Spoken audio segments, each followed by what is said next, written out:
You're going to want to sit down for this one, because in 22 years of licensed survey work, I have never watched a woman's face change that fast. That's the line I'd use if someone asked me how the hearing ended. Nobody's asked yet, but they will. My name is Walter Higbee, 68 years old, retired land surveyor, state of Ohio, license number 4471, inactive now, but I never let it lapse. Some habits you keep even after you stop needing them. 11 months ago, my neighbor Faye Dunlow filed a civil suit against me. Trespass and encroachment, the filing called it. She said my cedar fence line, the one my father put in back in 1971, sat 2 feet onto her property. She wanted it moved. She wanted damages. Her attorney's letter demanded immediate remediation, along with compensation for what it called unauthorized use of her land going back to the fence's original construction. I read that letter twice at my kitchen table, coffee going cold. And I did something Faye did not expect from a man she'd already decided was too old and too tired to push back. I said nothing. I didn't call a lawyer that week. I didn't post about it anywhere. I didn't knock on her door. I walked out to my garage, pulled an old equipment case off a shelf I hadn't touched since the year I retired, and called a colleague still active with the county. His name was Russ Kettering. I asked him for one favor, and only one. A full boundary survey. Recorded, stamped, filed with the county recorder's office before her attorney ever got a response from mine. Faye didn't know that survey existed until the discovery phase of her own lawsuit forced her to ask for it. She was the one who requested it into evidence. Her attorney thought it would prove her case. It didn't move my fence 2 feet onto her land. It moved her detached carport 6 feet 2 inches onto mine. I want to tell you how a woman who spent 11 months telling anyone at the mailbox cluster who'd listen that I was the old man who doesn't know his own property line ended up sitting in a mediation room, staring at a survey stamp with her own attorney's signature on the request form, and went completely, permanently silent for 11 full seconds before she stood up and walked out without a word. But first you should know how she got there. Because I didn't do a single thing to provoke any of it. She did all of it herself, one filing at a time, and I simply let the paperwork catch up to her. My father bought this parcel in the spring of 1968, 4.2 acres, a farmhouse that needed a new roof within the year, and a survey plat that still sits in a fireproof box in my hall closet. He paid a licensed surveyor named Elmer Pruitt to walk the entire boundary and set iron pins at every corner. I was 11 years old that summer, and I remember watching Pruitt drive the last pin into the northeast corner with a 3-pound hammer, while my father held the plat map flat against his knee so the wind wouldn't take it. Pruitt wiped his forehead with a bandana, folded his notes into a leather satchel, and told my father the same thing he told every client at the end of a job. He said a boundary only exists twice, once when somebody sets it, and once when somebody finally needs it again. I didn't understand what he meant until I was 34 years old, and it was my own turn to say it to somebody else. I went into the same trade about 20 years later, more by inheritance of habit than any grand decision. Licensed in the state of Ohio in 1981, license number 4471. 40 years of active practice across 3 counties, mostly residential and agricultural boundary work, the occasional right-of-way dispute for the township. I learned early that the surveyors who lasted in this business were never the ones who argued loudest with an angry landowner across a fence. They were the ones who went quiet, pulled the deed book, and let the recorded language settle the argument nobody needed to have out loud. I carried that lesson through 4 decades of field work, and I carried it home with me when I finally retired in 2019, sold off most of my equipment, and kept just the one case I couldn't bring myself to let go of. Habits don't retire even after the license goes inactive. I still notice a property corner the way another man might notice a crooked picture frame in somebody else's living room. Faye Dunlow bought the adjoining 6 acres in the fall of 2019, not long after a divorce settlement split the larger original parcel it came from. I never asked for the particulars, and she never offered them. She moved in alone, hired a local contractor to update the kitchen that winter, and by spring was out walking her property line most mornings with a travel mug in one hand and her phone in the other, the way people do when they're still learning the shape of a place. What I noticed in those first few months was that she never had the land surveyed before she started making decisions about where things belonged. Instead, she paid for an online mapping service the kind that generates a rough plat from satellite imagery and old tax parcel records for about $200, and treated the printout with the same confidence a licensed field survey earns after decades of case law backing it. It doesn't carry that weight. It never has. But nobody explained the difference to her, and she never asked me, and I wasn't in the habit of volunteering professional opinions to a new neighbor I'd exchanged maybe 4 sentences with at that point. The first friction arrived quietly, the way most boundary disputes do. In the spring of 2020, Faye planted a double row of arborvitae along what she believed marked her side of the line, using the online plat as her only reference point. I noticed the hedge sat closer to my fence than any boundary I remembered from my father's day, close enough that a man in my line of work couldn't help but clock it. I didn't say anything. Fences and hedges drift by inches over the course of 50 years for a dozen harmless reasons. Frost heave working a post loose every winter, an old cedar rail rotting out and getting reset a foot to one side by whoever replaced it decades before either of us owned the land. I filed the observation away the way I'd filed 100 smaller ones over a career, and I moved on with my week. Later that same year, in August, Faye's dog got loose one afternoon and ended up tangled in the lower rail of my fence near the back pasture. I walked out, freed the animal, and returned it to her without a word about anything else. She thanked me at the time, mentioned the fence looked older than she expected for something her online plat suggested sat entirely on my side of the property, and I told her fences settle. That was the extent of it. I didn't correct her assumption because at that point I had no professional basis to, only 40 years of instinct telling me the numbers she was working from weren't reliable enough to build an argument on either direction. The permit came next, and this is the beat that matters most, though neither of us understood that yet. In June of 2021, Faye applied to Concord Township for a permit to build a detached carport along the southern edge of her property, using her online plat as the reference document for the site plan submitted with the application. Permit number CT-2021-0447 was approved on July 9, 2021, for a 22 by 24 foot structure. I watched the contractors pour the footer that August, standing on my own porch with a cup of coffee going lukewarm in my hand, and I remember thinking the corner post sat closer to my fence line than I would have expected, given the distance shown on any plat, satellite generated or otherwise. Not by an enormous margin, close enough though that a man less trained in this particular kind of noticing would never think twice about it. I thought twice. I said nothing.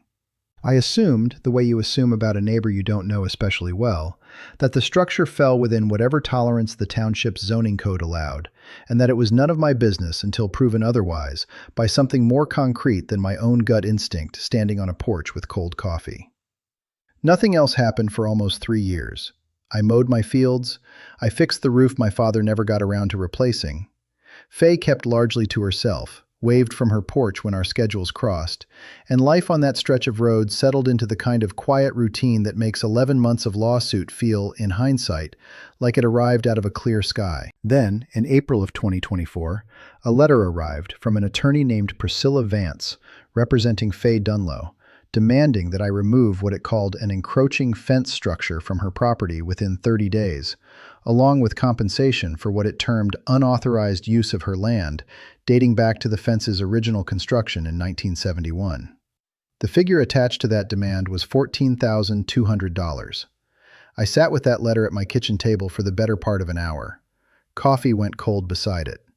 I read it twice, slowly the second time, checking each claim against what I actually knew about the property my father had left me. Nowhere in the letter was there any mention of a licensed survey. It cited only the online plat, the same $200 satellite rendering that had informed the hedgerow in 2020 and the carport permit in 2021, treated once again as though it carried the legal weight of a recorded field survey. Here is the part people find hardest to believe about how I handled what came next. I have spent 40 years of professional life watching boundary disputes get worse, not better, the moment somebody raises their voice across a fence line. Arguments don't move property corners an inch in either direction. Evidence does. I'd seen it play out a dozen times over my career, 2 neighbors screaming at each other over a shared driveway easement for a decade, and the whole thing resolved in an afternoon the moment somebody finally paid for a licensed survey and let the recovered monuments speak for themselves. A recorded, licensed boundary survey carries controlling legal weight in a property dispute in Ohio, tied as it is to recorded deed language and physical monumentation recovered in the field. An informal plat generated from satellite imagery and old tax records is not a legal boundary determination. It's a visual approximation, nothing more. And courts have treated it that way consistently for as long as I've been paying attention to how these cases resolve. I knew all of that the day the letter arrived. Faye, as far as I could tell from everything that followed, did not. So instead of calling my own attorney to fire back a denial and open up a war of letters that would only cost both of us money and get us no closer to the truth, I called Russ Kettering. Russ was still active, still licensed, a man I'd trained under 30 years earlier before he eventually surpassed me in both reputation and caseload. I asked him to walk my entire boundary from scratch, starting from the original 1968 monumentation my father's survey had established, and to record the results with the county the moment the fieldwork was verified. Not to fight anyone, not to build a case. I wanted, simply and only, to know with certainty where the line actually sat, the same way Elmer Pruitt had known it 53 years earlier, standing in that same northeast corner with a 3-pound hammer in his hand. In most U.S. states, a licensed boundary survey tied to recovered original monumentation and cross-referenced against recorded deed descriptions holds controlling legal weight in a property dispute. An informal plat generated from satellite imagery or an online parcel viewer is not a legal boundary determination. It's a visual approximation assembled from public tax records and aerial photography, useful for a rough sense of a property's shape, but never intended to resolve a contested corner. And courts across most jurisdictions treat it accordingly when a licensed field survey is entered into evidence alongside it. I didn't need to explain that distinction to Faye, or to her attorney, or to anyone at the mailbox cluster who'd already decided how this was going to end. I only needed the recorded document to exist, sitting quietly in the county's records the way a true boundary always has, waiting for somebody to finally go looking for it instead of trusting a printout. Gordon Aldous, my attorney of 11 years, received the demand letter forwarded to him the same week I called Russ. Gordon has never once raised his voice in any conversation I've had with him, and he didn't raise it on the phone that day either. He told me the letter gave us 30 days to respond, that we could contest the demand outright if I wanted to, or we could simply wait and let whatever survey Russ produced speak on our behalf when the time came. I told him to draft nothing yet. I wanted the ground surveyed first. Gordon didn't argue the point. He'd worked enough of these cases to know that a boundary dispute answered with paper always outlasted one answered with temper. He asked me one question before we hung up that first call, the same question I suspect he asks every client sitting on an accusation like that one. He asked whether I was certain enough of my own boundary to bet the cost of a full survey on it. I told him I wasn't betting on anything. I was simply tired of guessing about a line my father had already paid to have settled once, 53 years earlier, by a man with a 3-pound hammer and an honest set of field notes. The lawsuit was filed on May 14, 2024, in the Concord County Court of Common Pleas, case number CV-2024-0912. Trespass, encroachment, and a damages request of $14,200, matching the figure from the original demand letter almost to the dollar. I was served on a Wednesday afternoon by a sheriff's deputy who apologized for the inconvenience before he'd even finished explaining what the papers were. I signed for them at my own kitchen table, the same table where I'd already read the demand letter twice a month earlier, and set them beside the coffee pot until Gordon could look them over. Faye's confidence in the weeks that followed was not subtle. I heard about most of it secondhand, the way you do in a rural township where everyone still checks their mail at the same cluster box at the end of the road. My neighbor 2 properties down, a retired school teacher named Doris Kemp, told me she'd overheard Faye at that cluster box in early June, telling another neighbor that the old man down the road was finally going to get what was coming to him, that his fence had been sitting on her land for over 50 years, and he'd always known it. Doris said Faye's voice carried further than it needed to for a private conversation, loud enough that 2 other people waiting for their mail turned to listen. I didn't confront anyone about it. I filed it away next to everything else I'd been filing away since 2020, and I let Doris finish her coffee before she headed back to her own porch. I commissioned the survey the same week the suit was filed. Russ came out on a Tuesday morning in early June, before the summer heat set in fully, With a crew of 2 and a total station mounted on a tripod, in almost the exact spot my father once stood while Elmer Pruitt drove that first iron pin 56 years earlier. The morning air still smelled like cut grass and diesel from the crew truck idling at the edge of the field. The smell of fresh-cut survey stakes hung over the whole property by mid-morning, that particular sweetness of green wood freshly split with a hatchet, and the total station beeped every few seconds as Russ's crew shot point after point across the fields, cross-referencing the recovered corner monuments against the original 1968 deed description and the county's own recorded plat records dating back to the parcel's creation. The fieldwork took the better part of 3 days, most of it spent hunting for the original iron pins Pruitt had set back in 1968. Russ's crew found the northeast corner pin first, 18 inches below the current grade, buried under decades of settled topsoil and grass thatch, exactly where the 1968 field notes said it would be. They found the second pin along the disputed southern boundary the following afternoon, after nearly 4 hours of careful probing with a magnetic locator in 90-degree heat, one of the younger crew members finally calling out that he had a hit, right where the notes predicted, 6 inches deeper than expected but otherwise undisturbed since the day Pruitt drove it into the ground. Russ himself knelt in the grass for a long moment after that pin came up, brushing dirt off the iron with his thumb, checking the manufacturer's stamp against the notation in the original file. He told me later it was one of the cleanest corner recoveries he'd done in 15 years of practice, and that a boundary this well documented rarely leaves room for genuine disagreement once somebody actually goes out and looks for it properly. Russ recorded the completed survey with the county recorder's office on June 21, 2024. I told no one beyond confirming to Gordon that the document existed and had been filed. Not Faye, obviously. Not Doris at the cluster box, however tempting it might have been to let a little of that neighborhood chatter work in my favor for once. It sat in the public record the way any recorded survey does, available to anyone with the patience to request a copy from the recorder's office, and nobody thought to look for it, because nobody but Russ, Gordon, and I knew it had been done in the first place. That quiet filing, more than anything I said or didn't say in the months that followed, is the reason this story ends the way it does. I didn't know that with certainty yet. I only knew I finally had solid ground under an argument I hadn't chosen to have. By late July, Faye's attorney Priscilla Vance, confident in the strength of the case as it had apparently been described to her, submitted a discovery request to Gordon, demanding, among other items, any and all surveys of the disputed property line performed within the previous 10 years.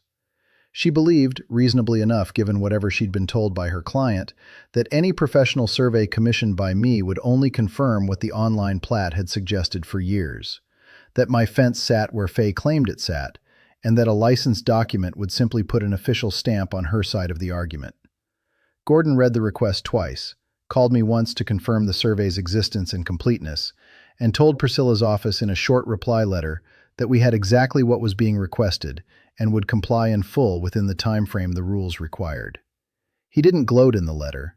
He didn't warn her office to brace for anything. He wrote, in a single measured line I remember almost word for word, because Gordon showed it to me before it went out, that the requested materials would be produced in accordance with the discovery schedule, and that no further correspondence was necessary at this stage. The neighborhood chatter kept building through August, the way small disputes tend to swell once enough people have decided they know how it's going to end.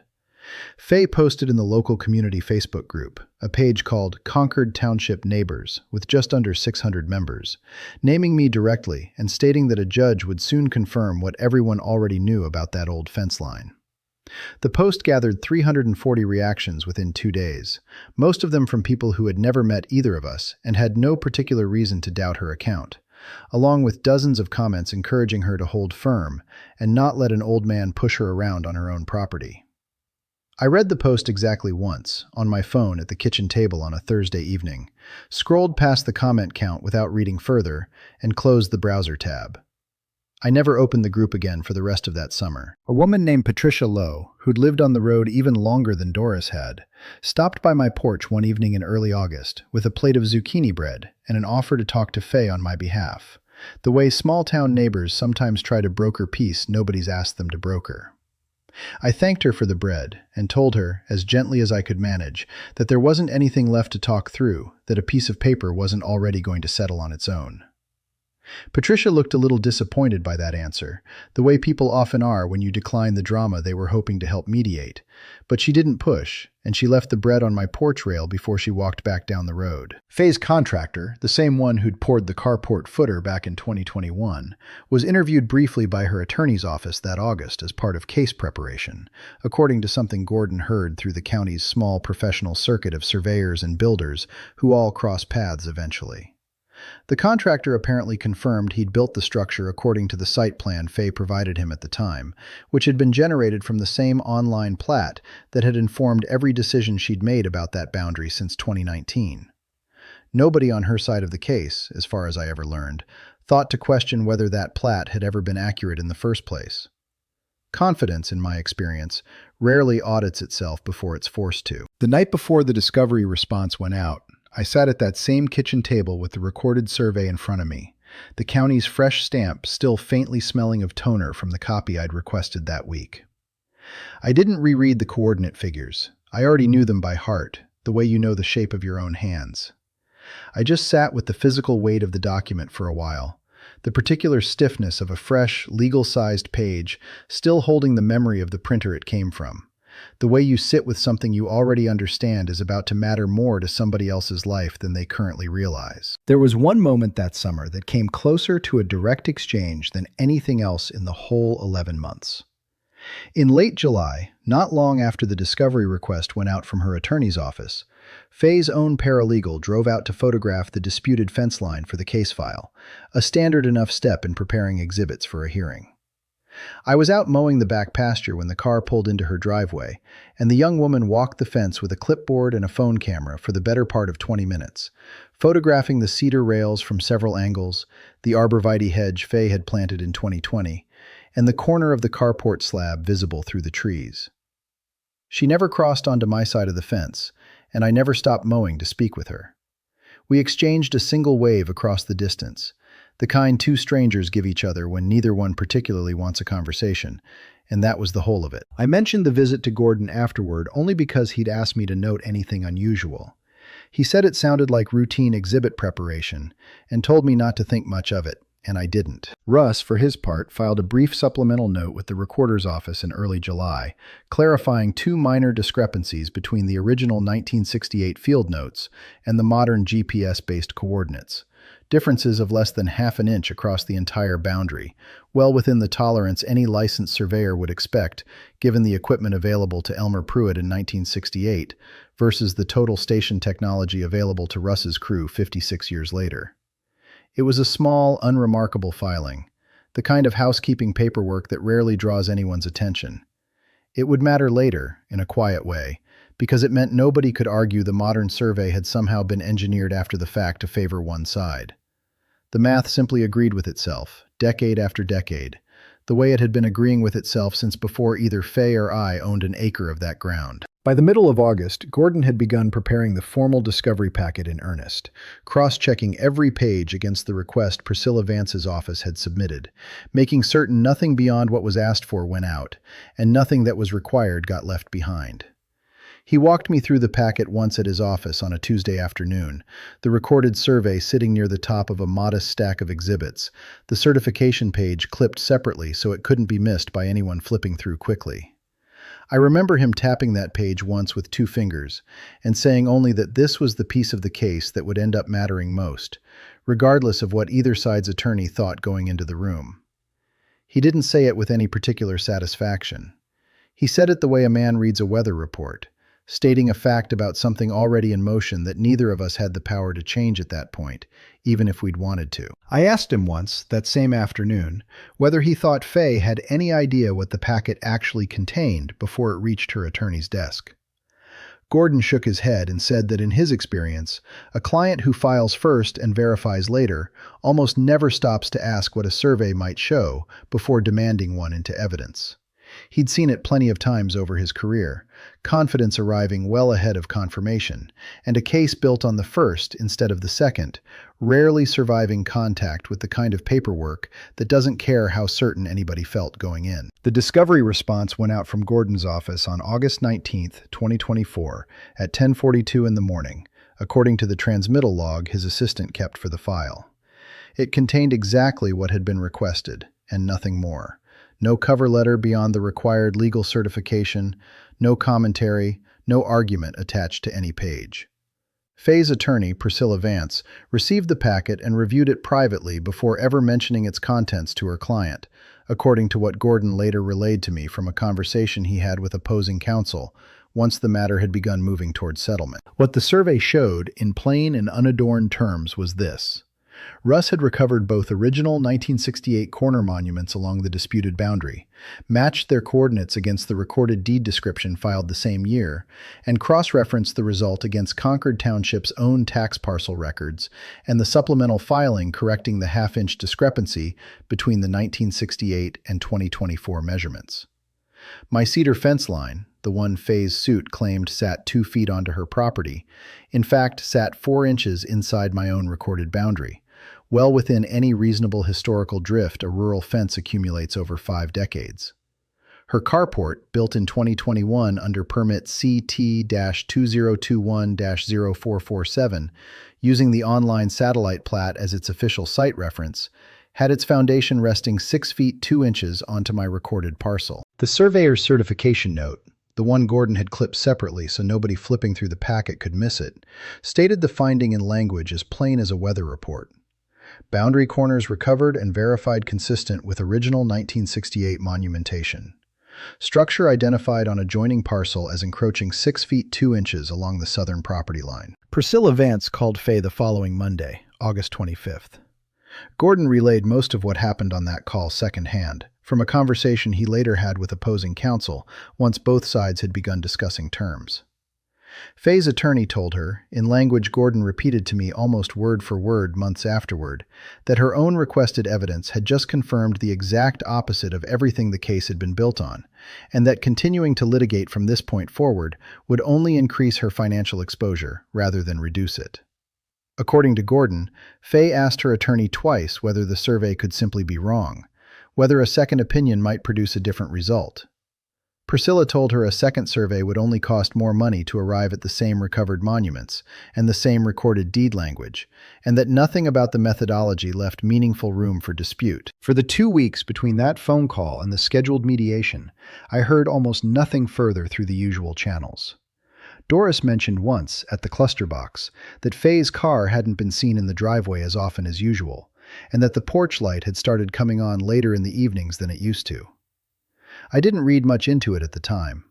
I had my own preparation to attend to, mostly a matter of gathering the original 1968 file from the fireproof box in my hall closet and bringing it to Gordon's office so the 2 surveys, old and new, could sit side by side for anyone who wanted to compare them directly. The mediation was scheduled for September 9th, 2024, in a conference room at Gordon's office building. The kind of room with a long table, a whiteboard nobody ever writes on, and a pitcher of water that sits untouched for the length of most meetings. I arrived 10 minutes early and sat at one end of the table with Gordon beside me, the recorded survey already laid flat in a manila folder in front of him. Faye arrived a few minutes later with Priscilla Vance at her side, and she sat at the far end, a folder of her own in front of her, and a pen already uncapped on top of it. The specific kind of pen a person brings when they expect to be signing something in their favor before the hour is out. The room smelled faintly of the coffee service someone had set up on a side table, and the overhead lights hummed at that particular low-frequency office buildings always seem to hum at once the outside noise falls away.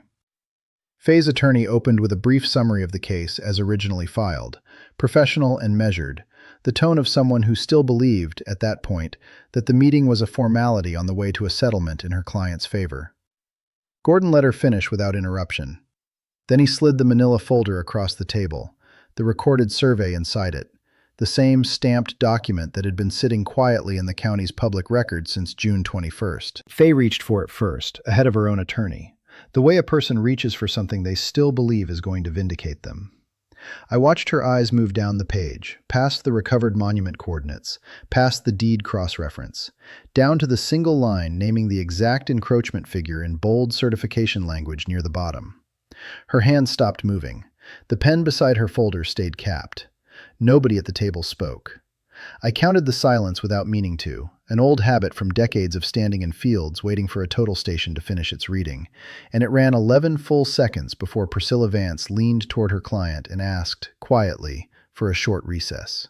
Faye stood without a word and walked out of the room ahead of her attorney, her folder left open on the table behind her, the uncapped pen still lying untouched where she'd set it down. Before that morning, the only real words either of us had exchanged since the lawsuit began came filtered through a single overheard remark back at the cluster box in June that Doris had repeated to me almost word for word.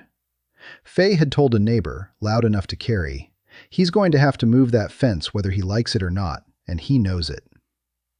I hadn't answered it then, and I didn't have any reason to answer it now, 11 seconds of silence later, with the recovered monument coordinates sitting open on the table in front of her instead.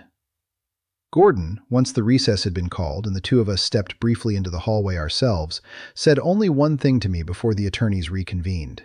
He said, "The document doesn't need us to say anything else." It was the closest thing to satisfaction I heard out of him through the entire case, and even that came out flat.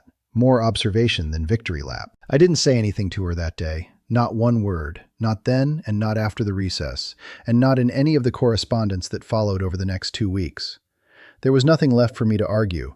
The document had already said everything that needed saying, in a language neither of us could talk our way around, certified by a man who'd knelt in the grass 3 months earlier, brushing dirt off a 56-year-old iron pin with his own thumb. When the two attorneys returned to the room roughly 20 minutes later, Priscilla asked for a private conversation with Gordon in the hallway. The kind of conversation attorneys have when a case has changed shape entirely between one folder and the next. Gordon told me afterward, once we were alone, that Priscilla had asked him plainly what her client's realistic exposure looked like if the case proceeded to trial rather than settling.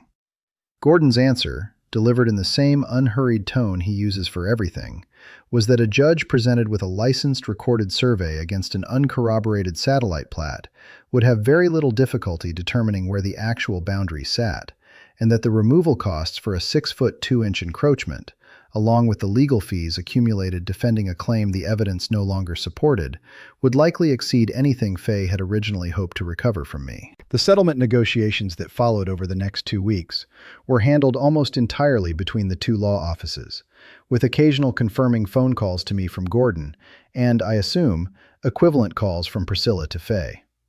I wasn't in the room for any of it, and I didn't ask to be.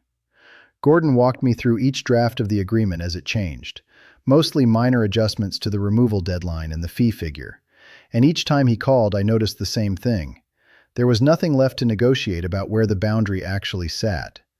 That question had been settled the moment the survey landed on the table.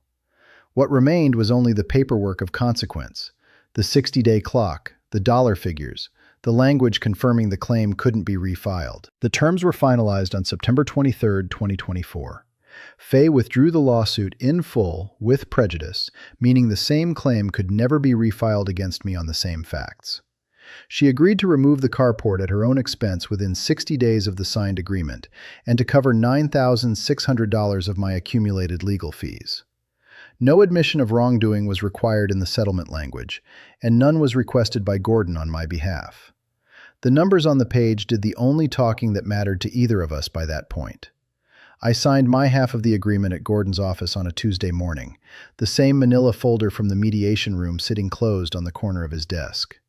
He asked, once the signature was dry, whether I wanted a copy of Faye's signed page for my own file. I told him the recorded survey was the only document from this whole case I planned on keeping close at hand. Everything else could go in a drawer. Gordon walked me to the parking lot afterward, an unusual courtesy for a man who typically ends a meeting at his own office door.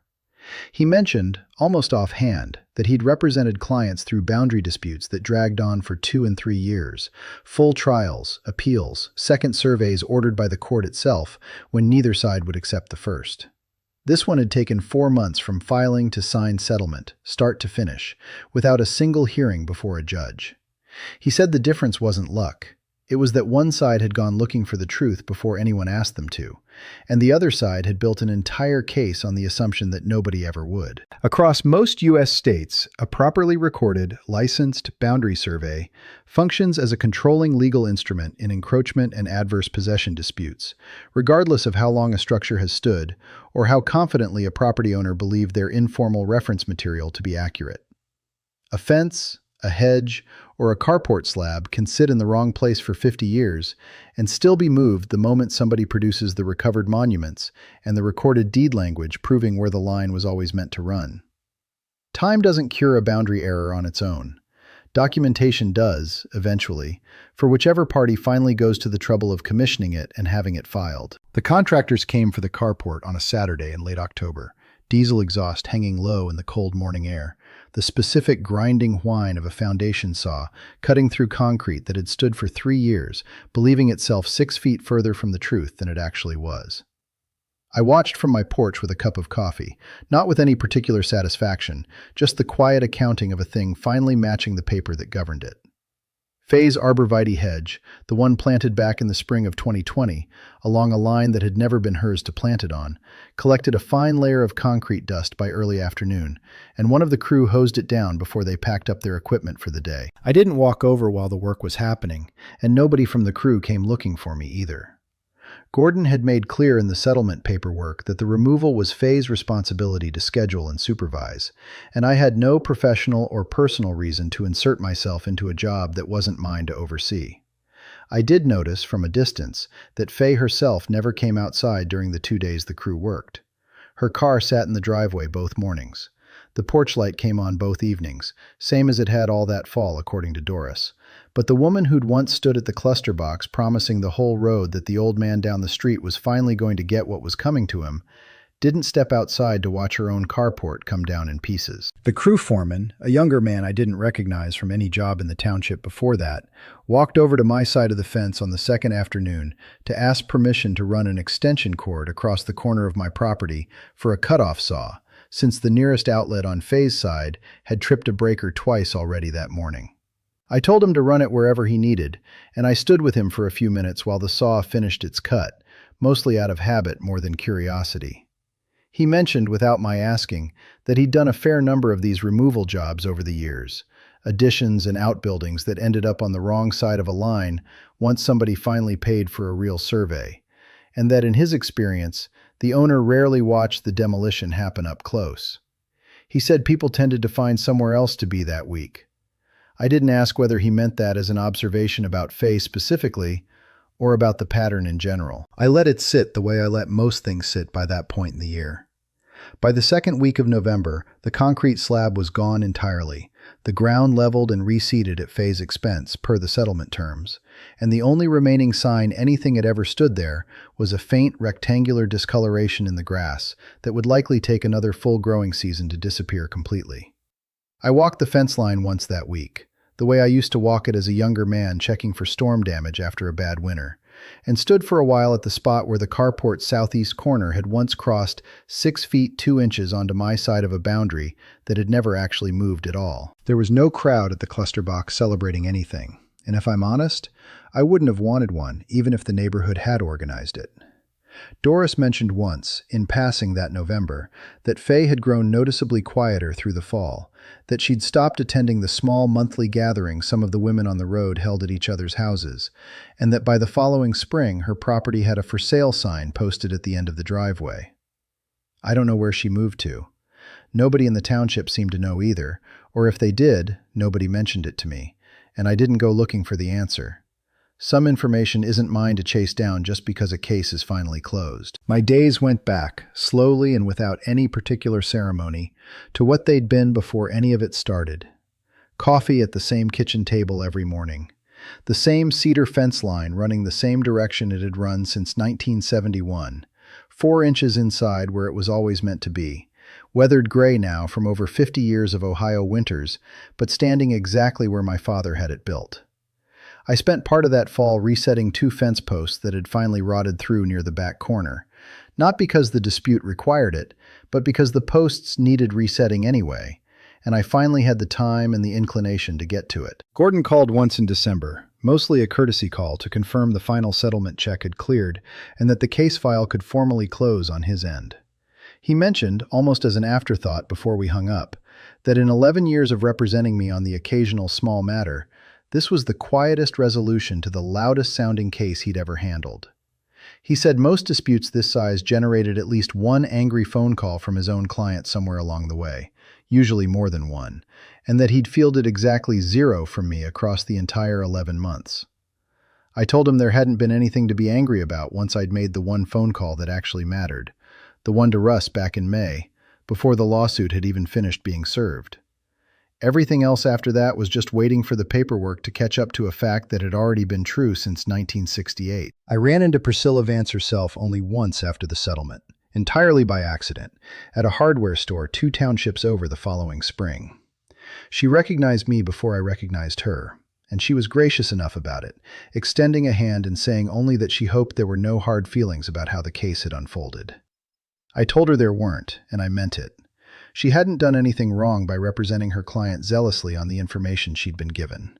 She'd simply been handed a case built on a $200 plat instead of a licensed survey, and she'd trusted her client's account of a boundary neither of them had actually verified before filing. That wasn't malpractice. That was just an ordinary risk of civil practice, the kind every attorney runs when a client walks in certain of something they've never actually had confirmed by anyone qualified to confirm it. Russ stopped by one afternoon in November, mostly on his way back from another job in the township, and we stood at the northeast corner for a while, looking at the spot where his crew had recovered the original 1968 pin. He mentioned, almost as an aside, that he'd had 3 other calls that fall from surveyors and attorneys around the county, asking about how the case had resolved, word having traveled the way it does in a profession small enough that everyone eventually hears about everyone else's work. He said most of them wanted to know how a case like that settled so cleanly, so quickly, without a trial ever being scheduled. I told him the honest answer, which was that it wasn't cleanliness or speed that decided it. It was simply that nobody involved, once the survey was in front of them, had anything left to argue about. The ground had already settled the question 56 years earlier. We'd just finally gone back out and asked it again. One of those calls, Russ mentioned, came from a younger surveyor, just 2 years into his own license, asking specifically why I hadn't simply responded to the original demand letter with a denial, and let the 2 sides argue it out through their attorneys, the way most boundary disputes seem to unfold on paper before anyone commissions new fieldwork. Russ told him what he told me back in June when I first called, that in his experience, the surveyors who lasted longest in this trade were the ones who trusted recovered monuments over rhetoric, and that a denial letter costs a client money, arguing a position nobody has actually confirmed, while a licensed survey costs roughly the same amount of money, confirming a fact nobody can later dispute. The younger surveyor apparently found that answer more useful than anything taught in his licensing coursework. Russ seemed pleased enough repeating it to me a second time that November afternoon, though he'd never admit to taking any particular pride in it. The township itself made a small, quiet adjustment the following year, updating its permit application requirements to recommend, though not yet require, a licensed boundary survey rather than an online-generated plat for any structure built within 15 feet of a shared property line. I learned about the change secondhand from a former colleague who still sat on an advisory committee for the county's building department. Nobody attributed the change publicly to my case specifically, and I never asked anyone to. But the timing wasn't lost on me, and it wasn't lost on Russ either, who mentioned it to me with the same flat satisfaction he seemed to reserve for facts that simply spoke for themselves, without needing anyone to make a show of them. Some evenings that winter, I'd sit at the kitchen table with both documents laid side by side under the lamp. My father's original 1968 survey, Elmer Pruitt's careful, hand-drawn corner notations, faded now to a soft brown ink against yellowed paper gone brittle at the folds, and Russ's freshly recorded version from June of 2024. The coordinates typed instead of hand-lettered, the paper still crisp and white, but tracing the exact same 4 corners 56 years apart. 2 documents, 2 different decades, 2 surveyors who never met each other, agreeing with each other completely the entire time nobody was paying attention to ask them. I found myself some of those evenings thinking less about Fay and more about Elmer Pruitt himself, a man I hadn't thought much about in years before all this started. He'd have been in his 90s now if he were still alive, and I have no idea whether he ever knew, before he passed, how many boundaries across this county still stood exactly where his hammer and his hand-lettered notes had placed them decades earlier. I doubt he thought of his own work as anything more than an honest day's labor at the time. But sitting there with his original notations under the lamp, faded to that soft brown ink, I understood that what he'd actually built that summer in 1968 wasn't just a set of iron pins in the ground. It was a record that would still be settling arguments 56 years after he folded up his leather satchel and drove away, long after anyone involved in the original transaction had any say in the matter at all. I thought, too, more than once, about how differently the whole 11 months might have gone if I'd answered that first demand letter the way most people probably expect a man to answer an accusation like that, with an angry phone call, a denial fired back through my own attorney within the week, a public rebuttal at the same cluster box where Faye had done her own talking. I don't doubt it would have felt satisfying in the moment. I also don't doubt it would have cost both of us considerably more, in money and in the kind of neighborhood goodwill that's harder to rebuild than a fence line, and it would have settled nothing that the survey didn't end up settling far more cleanly on its own. 40 years in this trade taught me that a boundary dispute answered with volume just makes for a longer, louder argument about the same set of facts that were always going to be true, regardless of how loud anyone got about them. I thought sometimes sitting there about Elmer Pruitt's line from that first summer, the one about a boundary only existing twice, once when somebody sets it and once when somebody finally needs it again. I understood it fully now in a way I hadn't at 11 years old watching him drive that last pin into the ground. The boundary itself never moved an inch in 56 years. Only the need to prove it moved, and only when somebody finally forced the question. I never once raised my voice through any of it. Not at the cluster box, not in a courtroom that, in the end, we never actually needed to enter, not across the fence line to a woman who spent the better part of a year telling anyone who'd listen that I didn't know my own property. I never knocked on her door to correct her. I never posted a rebuttal to the Facebook group with its 340 reactions I'd read exactly once. I let the corners speak for themselves, the way they'd been speaking quietly since 1968, waiting patiently under 18 inches of settled grade for somebody to finally ask them the right question in the right way. Dora still brings up the case occasionally when we run into each other at the cluster box, usually just to shake her head about how long Faye had gone around the neighborhood so certain of herself before the paperwork caught up. I don't say much back beyond a nod. There isn't a lesson I feel any need to hand anyone at a mailbox. A new family moved into Faye's old place that second spring. A young couple with 2 kids and a dog that gets loose about as often as Faye's used to.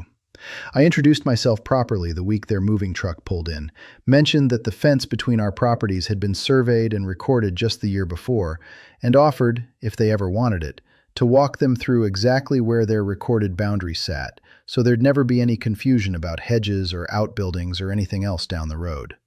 The husband thanked me, said he appreciated a neighbor who led with the paperwork instead of an opinion, and we've gotten along fine ever since, mostly trading waves across the same fence line that's been standing in the same place since 1971. I still keep Russ's business card tucked into the fireproof box alongside both surveys, not because I expect to need him again, but because some documents earn the company they're filed with.